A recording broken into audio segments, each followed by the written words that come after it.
What's up everyone, my name's Mitch and today we're going to be talking all about creatine. This video is a part of a series of supplements that, according to scientific literature, demonstrate the most promising results for your health. As always, there'll be timestamps here at the beginning of the video, so feel free to jump around to whatever interests you the most. So what exactly is creatine? Well, this very popular supplement is actually a natural compound that your body makes in your liver and your kidneys, and it's stored primarily in your muscles and also your brain. It's involved in the production of ATP, or adenosine triphosphate, which is the main source of energy that your body utilizes. How exactly does it do this? ATP is actually an adenosine with 3 phosphate groups attached to it, hence the name adenosine triphosphate. ATP is broken down into ADP, or adenosine diphosphate,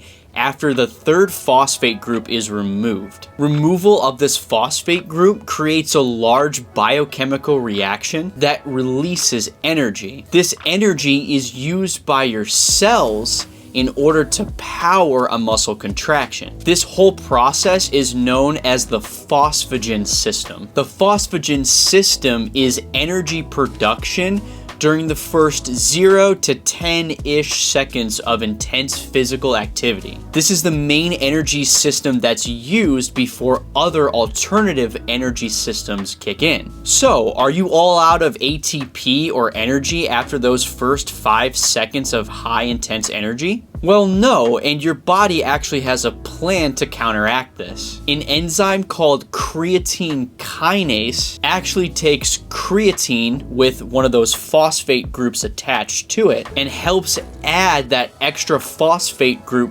back onto that ADP molecule. By doing this, your muscles are then primed to use ATP again. Therefore, the main function of creatine in your body is to replace that phosphate group that is lost in order to prime your body to use ATP again. More ATP in your body means more opportunity for ATP to be converted to ADP, thus yielding more energy for you to use. So, extra creatine in your body can help augment the recycled production of ATP, which can allow your muscles to work harder than they normally would. Before we talk about some of the benefits of creatine, I really want to highlight some of the very common myths about creatine that are out there. So, some of the most common myths I hear about creatine. Creatine is a steroid. No, creatine is not a steroid. It's a naturally occurring compound in your body. It does not act like a steroid, nor does it have any of the effects of what steroids do. Creatine is not a natural substance. This one's sort of self-explanatory. Creatine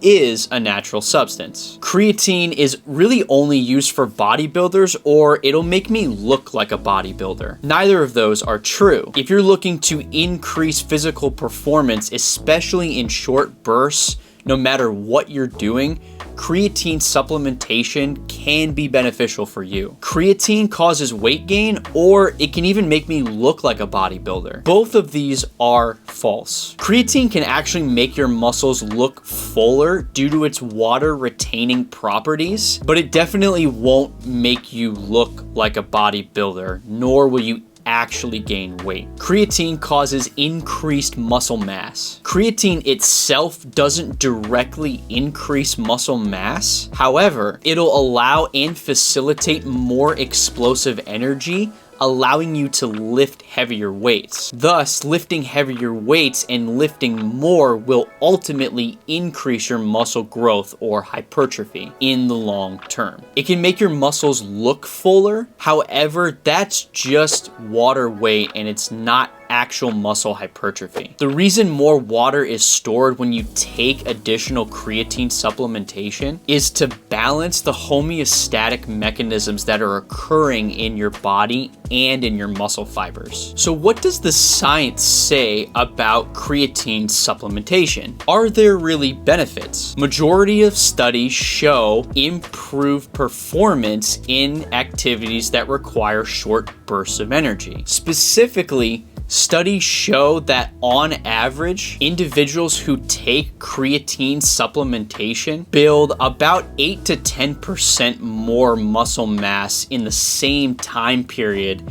than individuals who do not take creatine supplementation. This number definitely varies from study to study, but this is about an average of what I have found. There are a few other benefits that the scientific research shows some correlative data for. Creatine may increase muscle strength in adults over the age of 70 when combined with 30 grams of whey protein a day, even without daily exercise. Creatine may improve heart pumping functionality in individuals with chronic heart failure. Creatine may help slow brain deterioration in individuals with Parkinson's disease. The bottom line is there are a lot of scientific studies that highlight and demonstrate the overall efficacy of creatine supplementation. So let's talk about the side effects. There's lots of talk out there about taking creatine supplementation on a daily basis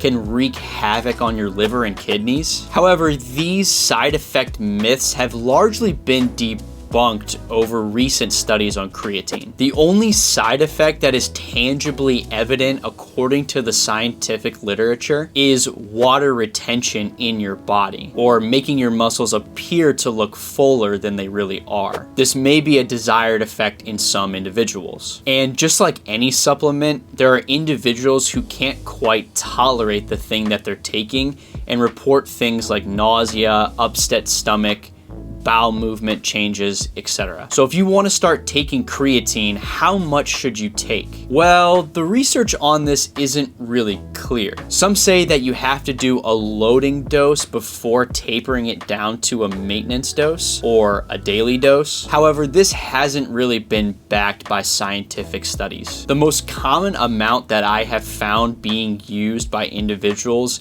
is somewhere in the 3 to 5 grams per day range. And for you people that love numbers out there, taking about 5 grams of creatine a day increases your overall muscle creatine stores by about 15 to 20%. Thank you all so much for checking out this video. If you have any questions about creatine, feel free to leave a comment down below. Again, thank you, and I will catch you all on the next one.